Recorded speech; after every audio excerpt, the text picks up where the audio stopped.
All right, nerds, welcome to this week's episode of The Week in Nerdom. In this episode, we have Death Grips coming out of hibernation. We have the Chat GPT wars ramping up right through the roof. We have more DC Universe cancellations to talk about, as well as some possible non-cancellations. We're going to get into all of that and honestly quite a bit more in today's episode.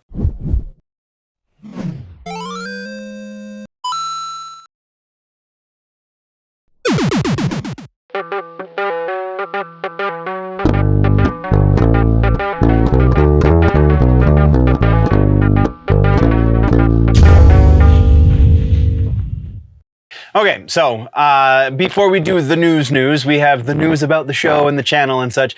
This is housekeeping, and for housekeeping this week, not a whole lot, just a regular week, which means we should be returning for the Friday show. I believe I have ferreted out the issue that happened last week with the craziness on the music and the things. So yeah, that is wonderful. New setup though, so if you join on the live show on Friday night, then bear with me because there are a couple of kinks that are still working out. I hope to have them figured out by the time we get to the live show, but I was just kind of dropped a little bit of a bombshell this afternoon from my landlord, so, you know, things might be a little crazy for the next few days. Either way, I believe that is everything we have for housekeeping.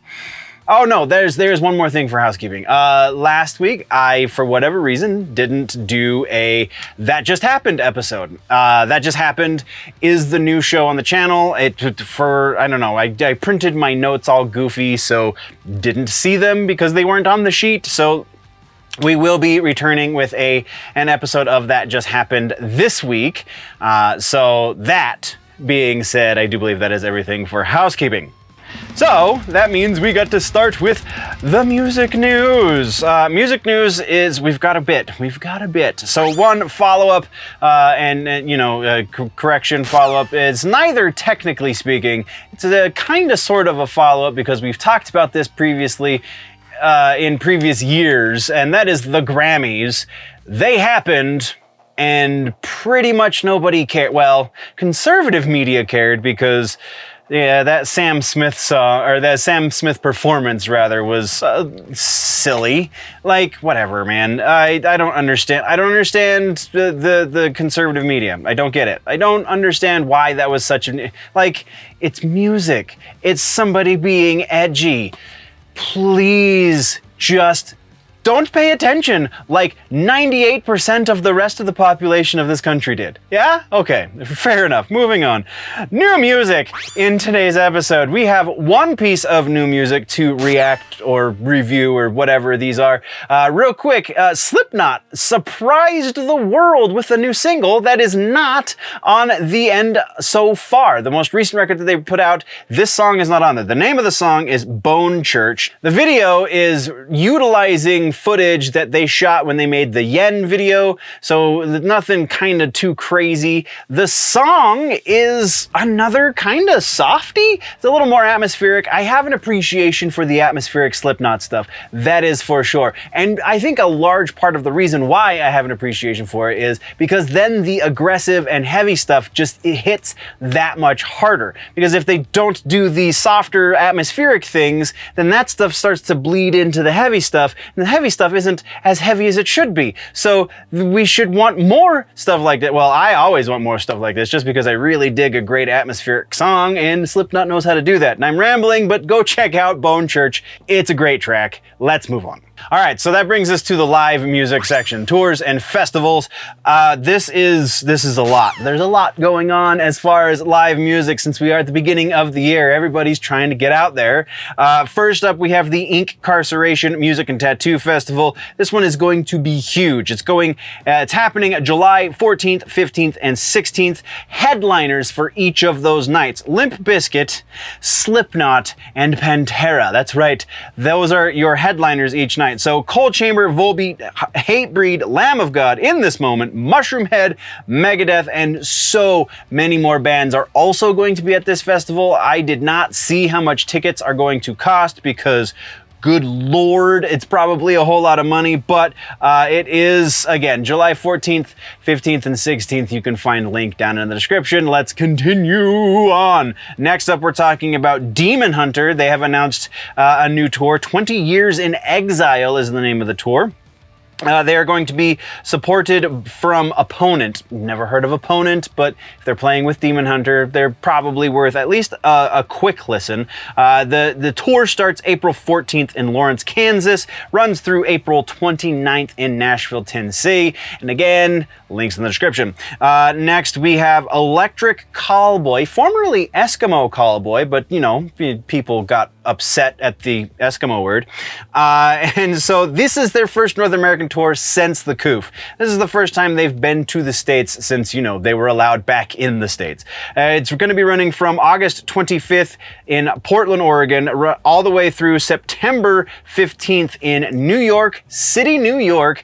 Links in the description. I couldn't find support for this one. I have no idea who they're touring with. It very well could just be them, kind of like the Slaughter to Prevail show I went to a couple months back. So, interesting, and yeah, it is what it is. Let's move right along. This is probably the one that I am the most excited about, and that is Whitechapel. Whitechapel has just announced a tour, and the support on this tour is also quite noteworthy. We have Archspire, Entheos is probably the only band I don't know on this bill, and Sign of the Swarm. Sign of the Swarm, you might remember because they shared vocalists for a hot sec. Well, their ex-vocalist is now also the ex-vocalist of Lorna Shore. Signs of the Swarm is really good. I'm kind of surprised they're getting the bottom of this bill. I figure they'd be right behind Whitechapel, but I don't know. Archspire's pretty noteworthy as well. So, take it or leave it. I have never heard of Entheos. Maybe I'm just out of the loop with this band, but whatever. The tour starts April 14th in Atlanta, Georgia, home where my heart is.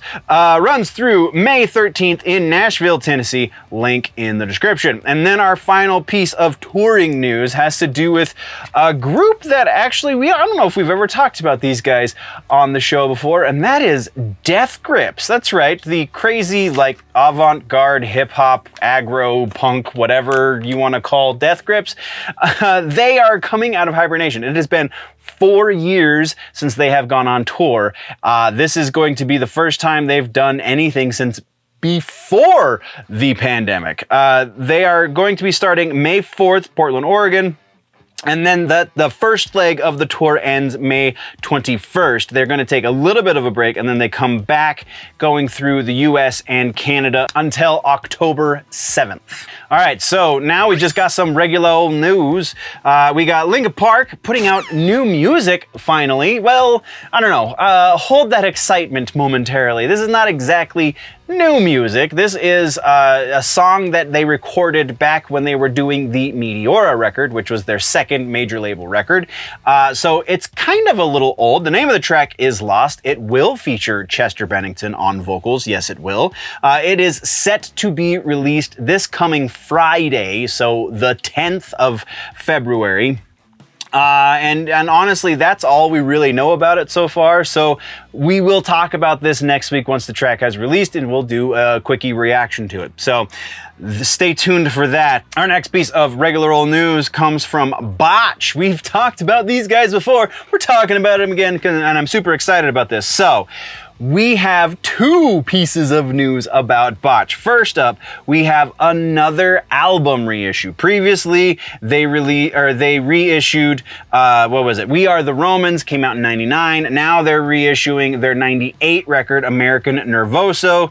It will be released in both LP and CD format. So if you are a record collector, go find this reissue, because I'm sure it's going to be just as amazing as the last.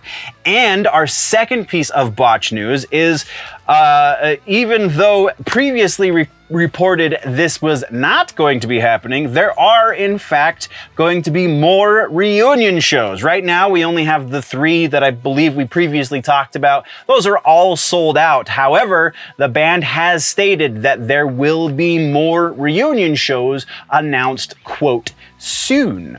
What that means, how soon is soon, only time will tell. We will definitely be keeping tabs on this. That is what we got for regular ass news. So let's get into music suggestion for this week. We are still talking about Botch. The record that they reissued previously is the recommendation for this episode, and that is We Are the Romans.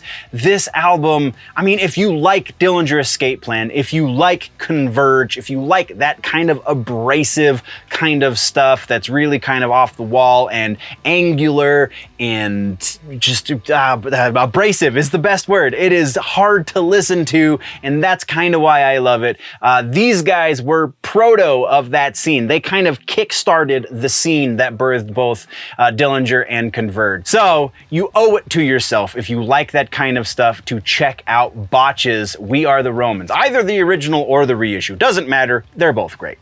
Gaming and tech, follow-up, correction. We've got Apex Legends. We've got some AI stuff to talk about in this section. ChatGPT just pissed off Google. We're gonna get there. First up, though, we have follow-ups to talk about. Overwatch 2. I talked about Season 3 in the previous episode. Literally the day after I uploaded, they released the official date. It's February 7th. So today, as I'm filming this, and yesterday, as you're probably hopefully watching this, so yeah, Season 3 is up right now. Go play. It's good times. Next, we are into trailers. We did get a new trailer this week, and with this trailer comes a piece of news that is very interesting about the game that's a trailer for. Apex Legends gave us the trailer for Season 16, and this marks a couple of milestones for Apex Legends. First up, Season 16. Obviously. Second is that this season will not see the release of a new legend. Instead, third, they're going to be reworking the class system for your legends. So, previously, we had class system or character divisions, I guess. Offensive, defensive, recon, and support. That's what existed before today. Going forward in Season 16 and beyond, they're changing that to assault, skirmisher, recon, controller, and report. So it's 5 instead of 4. Every legend is going to be reworked to some degree to fit into these. Some of them already fit very well. Some of them are getting buffs in certain areas. Also, as a part of this reworking of your legends, each of these classes is going to have a class ability as well. So not just the individual ability for the legend, but a ability based on the class in which they fall into. Redundant much? So yeah, pretty huge. Definitely interested to see how this affects gameplay moving forward. It's been a minute since I played Apex Legends, so we'll probably get into some of that on this week's stream after the news on Friday. So that's what we got for trailers. Let's talk about some regular ass news, and this is the big one. So ChatGPT is blowing up, right? So we have Google calling a code red behind the scenes, according to industry insiders, whatever the hell that means. Really what that means is that they're ramping up their AI plans moving forward. So we heard previously about Lambda. That's the basis for the AI that the Google worker thought was sentient, and then it was all over the news. So Lambda is actually feeding into, much like GPT-3 is the basis for ChatGPT, Lambda is feeding into Bard. That is the conversational text-based AI that Google is putting out. So Bard is actually one of 2 future text-based AI large language model situations that Google is getting their hands into. Google is also spending a few $1 million on the upstart AI company Anthropic AI, and their text large language model is going to be called Claude. Anthropic AI is actually rather noteworthy in this space because they are largely made up of developers from OpenAI, who created ChatGPT. So we're getting a little nuts in here. And the reason that this is even as big as it is because Microsoft has just dropped a boatload. Because I take amazing notes, I did not put the exact amount of money that Microsoft just invested into OpenAI, but it was rather large. So for the foreseeable future, Microsoft is going to be a 75% shareholder in OpenAI until they recoup their investment. Once they have recouped their investment, they're going to be reduced down to a 49% investor into OpenAI, which, I mean, all right, so let's get into this for just a second. So Microsoft, notorious for not being an upstanding member of the business community. Let's just put it as diplomatically as possible. So they're going to integrate ChatGPT into Bing, which is very potentially going to make Bing a legitimate competitor with Google, finally. When they see the uptick like they're expecting, if I guess I should say, if they see the uptick in traffic and ad revenue and so on and so forth that they are expecting, there is no doubt in my mind that they are going to try and find a way to absorb OpenAI into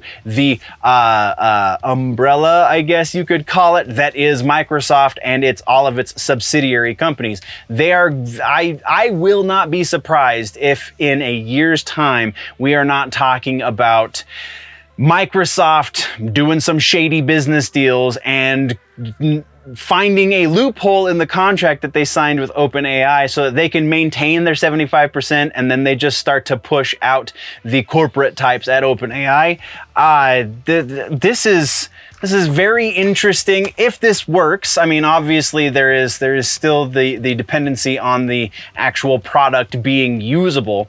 If this works, it's going to be a very interesting couple of years. At the rate we're going, it's not even going to be a couple of years. It's going to be a few months before this becomes kind of scary, not going to lie. So yeah, that is what we got for regular old news. That leaves nothing else but gaming and tech suggestions. We're going for a gaming suggestion today, and that is BioShock Collection, available for the Xbox One. It's a lot of fun. Honestly, I've played through all 3 BioShock games a few times at this point, but I've never played through the DLC, and all of the DLC is available in the BioShock Collection. So if you haven't played it, if it's been a while since you played it, or you just want to see the updated graphics, kind of give a real quick run through. Honestly, one of the funnest FPS, well, 1 anyway, 2, meh, 3, yeah. But the DLC for 3 is actually a lot of fun because you're back in Rapture and harder than I remember that game being. So definitely check it out if it's been a minute. So that brings us into comic books and books. We got Star Wars, we got Alien, we've got stuff to talk about. So follow-ups and corrections. Alien book number 6, the cover and the synopsis has been released, and it looks like we're getting a new mother alien, a new mother xenomorph, human hybrid. I don't know what's going on this cover. The synopsis doesn't really give us a whole lot to go on either.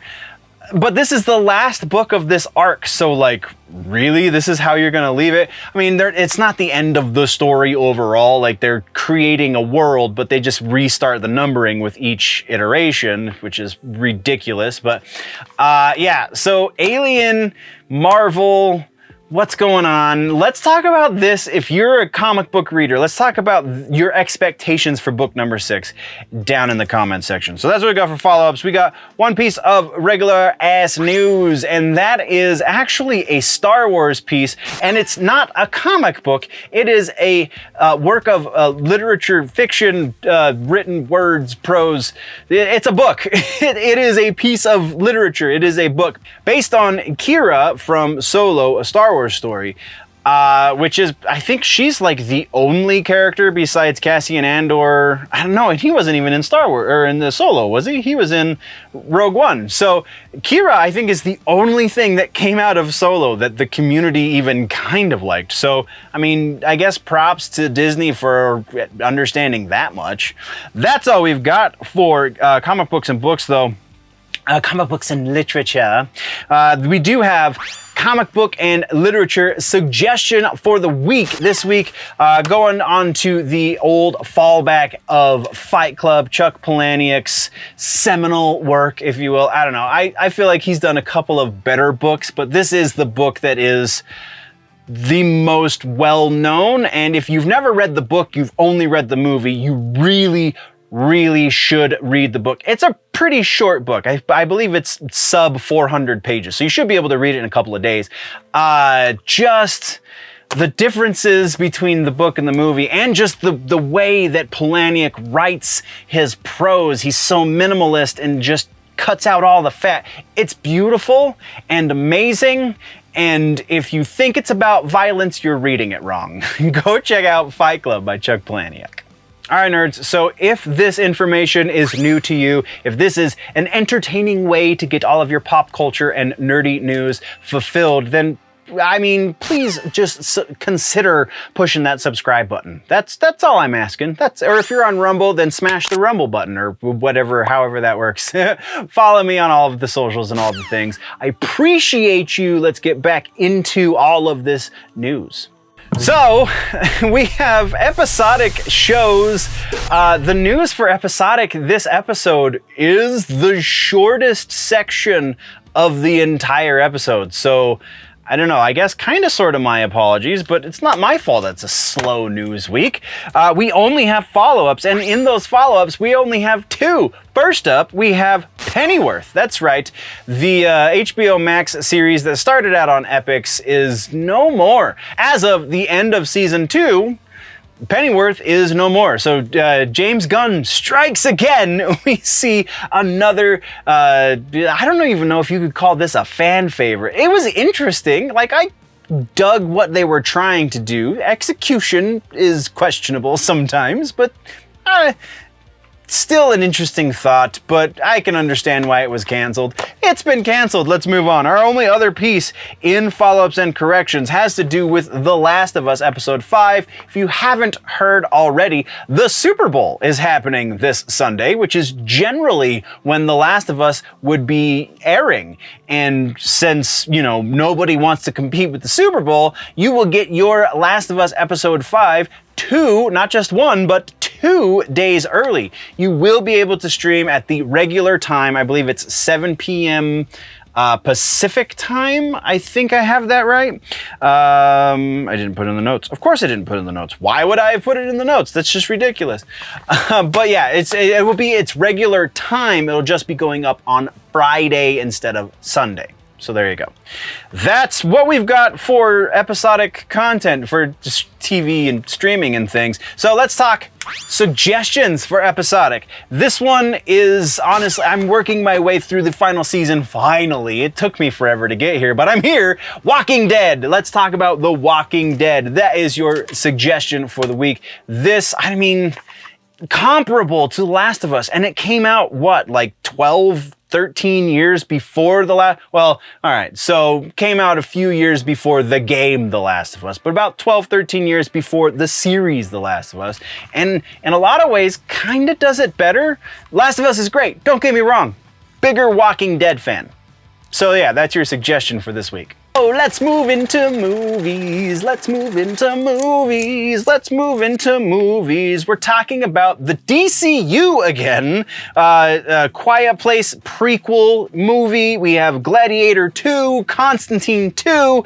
Let's do this. All right, so follow-ups and corrections is where all of this lives effectively. I think we got a trailer in here too. Yeah, we got one new trailer this week, but we have a small boatload of follow-ups and corrections. So they're all follow follow-ups. I don't think I had to correct anything. But first up, we're talking DCU. I gotta drop the E. The DCU. James Gunn is walking back something he said in that video we talked about last week. Because in that video, very explicitly, he says that The Flash, the movie The Flash, starring Ezra Miller, which that's a whole different ball of wax. The movie The Flash is supposed to be rebooting the entire DC universe.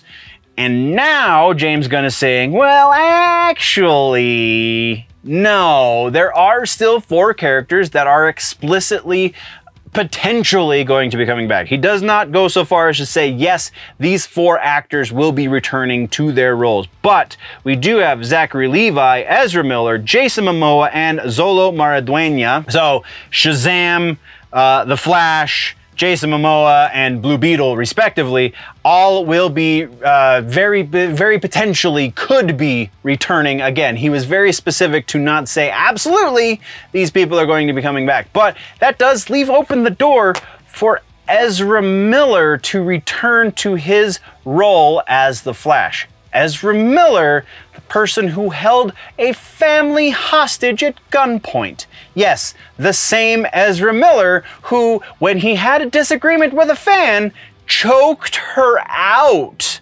Yes, the same Ezra Miller who went on this crazy Grand Theft Auto style crime spree while on vacation in Hawaii. That guy, that Ezra Miller, yes, that Ezra Miller who potentially was being very shady with people under the age of 18, yes, 100%. That's the guy that they're leaving the door open for. Any hope that I had of a clean break for the future just went out the window with the announcement that they are considering keeping Ezra Miller. Like the official announcement. It had been rumored for some time at this point, but it is officially a thing that they potentially could keep Ezra Miller. And I don't know what I want to do. I don't know where that could ever be a good thing. At least immediately after, like, wow, really? Immediately after he is in all of this legal trouble, we're just leaving that door open. Maybe, 5, 7, 8 years down the road, a decade down the road, when he's, shown that he actually feels bad for going crazy. Yeah, then I can understand reopening the door, but to just keep that thing open, yeah, all right, we're gonna move on because I'm just gonna keep rambling on that one. So that's what we got for DCU. Next is one that I'm actually legitimately excited about. A Quiet Place, the prequel, or the spin-off series, we now know 100% is actually a prequel. It is going to be called A Quiet Place Day One.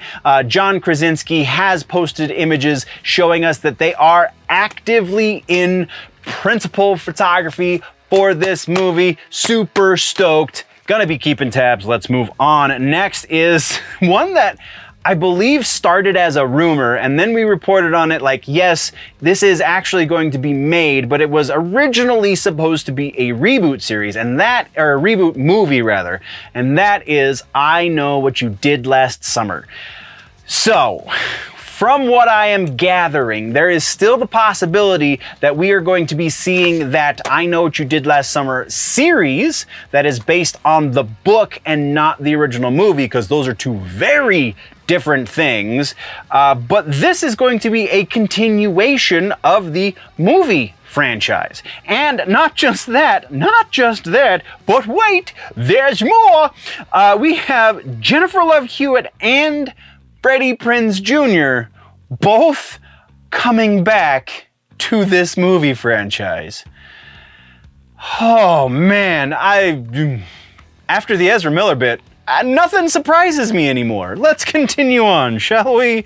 All right, so next we have Gladiator 2. This one we've been keeping tabs on just because the original was a great movie. Russell Crowe, fantastic actor. Joaquin Phoenix, also a fantastic actor. The Gladiator 2 now has an official release date, and it is November 22nd of 2024. So next year, we will be seeing the continuation of that story. And then our final piece of follow-up news is honestly exciting like you don't understand. And that is Keanu Reeves' Constantine 2 is still moving forward. There is still forward motion going on this project. This is one that's kind of snuck in under the radar because James Gunn hasn't said anything about this specifically, but there have been production staff that have talked with Entertainment Weekly, and they have confirmed that yes, there is still forward motion going. I believe they're still in the pre-production phase. I don't believe there is a script that exists for this just yet. However, there is a caveat to this, and that is, once it does hit James Gunn's radar, there is absolutely zero guarantee that it will come to fruition. So once we have a script, once there is somebody set in that spot, it could get killed in the way, it could be dead in the water. We don't know, but as of right now, we're moving forward. So we're gonna see Keanu come back as John Constantine, which is an interesting situation. That's probably a whole different video. That's what we got for follow-ups and corrections. Let's talk about these trailers real quick. We one trailer specifically. This is Ant-Man and the Wasp: Quantumania final trailer release. Link down in the description. I mean, at this point, like, we have the leaks, right? We know what's gonna happen in the movie, and this kind of confirms some of that. So at least part of that big giant leak from a couple weeks ago is legit. And I don't know, I feel like this trailer just kind of shot itself in the foot. Bill Murray can only go so far. He's not going to carry a whole movie. That's what we got. So that is everything for the movie section, save for movie suggestions. This week's movie suggestion is Constantine. Came out February 18th of 2005, and it's not the John Constantine from the comic books, but it is a very unique and kind of awesome original take on the concept, so you should probably go check it out. That is your suggestion this week. Constantine starring Keanu Reeves from 2005. Do the thing. And so brings us the rumor mill. We got no confirmations, refutations. We got no new sources for old rumors. We just got new rumors. First thing, Swamp Thing is rumored to be directed by James Mangold. I don't see why not. I don't see why yes. So 50% likelihood that Mangold is going to be the guy for the job. I mean, he's done nerdy things in the past, so like, I'm okay with it, but no, the source is kind of weak on this one, so I can't really go too hard into the paint with that. Our next rumor is a big one, kind of, and that has to do with Yellowstone. Yellowstone, the big rumor here is that we might be seeing the end of the John Dutton story specifically, but not the end of the Yellowstone series, as there is rumors that Matthew McConaughey is in talks to come and kind of replace Kevin Costner as the lead of the series. It was kind of vague, because I got this from actually about 3 or 4 different sources, kind of vague as to whether or not it was going to be a new named series in the Yellowstone universe, or if McConaughey was going to come into the Yellowstone series itself and just be the new protagonist, which would require a lot of build-up. Assuming that John Dutton dies somehow would be the only way I feel like that character would leave the show. But there have been, it was very specifically noted that a few of the current series leads would also be returning for this new storyline in the Yellowstone universe. So very interesting. This was confirmed, was substantiated, I guess is more appropriate, through a number of different sources. So I feel like it's hard because, like, Matthew McConaughey, really? For a series, for, you know, potentially 5 to 6 years of a new series? Like, that's a big ask. That's a big, big ask. So I don't feel comfortable going over 65%. I feel like that's generous. It's legitimate, but it's generous. So let's move on. We got gaming is our next subject. Iron Man, the game that we got teased some time ago, that is coming from EA Motive, is apparently actively being produced now. Previously, we just got like the teaser image, and that's about it. Now we have rumors saying that since Dead Space has been released, EA Motive has been freed up to continue work and go hard on the production for this new Iron Man game. So that's pretty exciting. Honestly, my gaming sources for rumors are usually pretty spot on. So I'm giving this one a full on 75% likelihood, just because there is a little bit of room there, because we don't know for certain that EA Motive is the production house that's doing it. If that were confirmed, we'd probably go a little bit higher. And then we got tech rumors. That's right, we don't get a lot of tech rumors, but we got one, and it has to do with Apple and their new iPhone. It's not a new iPhone 16, but a new flagship model of the iPhone 15, reportedly going to be called the super original iPhone 15 Ultra, because we got the Pro and the Max, and now Ultra is better because we got the M2 Ultra, we got the smartwatch Ultra. I don't know Apple products that well. Ultra is definitely a naming theme that they've been using for some time, so this stands to reason. Again, my tech rumors are usually pretty good. This one I'm putting at about 85%, because I'll be very, very surprised if we don't see this. And nerds, if you felt lost, you don't know what the heck I'm talking about on these follow-ups and stuff, then you're gonna have to click the video on the screen right now and go see the previous episodes. If you're following behind in Your Nerd News, that's the place to do it. Thank you very much for tuning in this time. I'm gonna head out now, but before I go, always remember that if it's generally nerdy, it's probably here.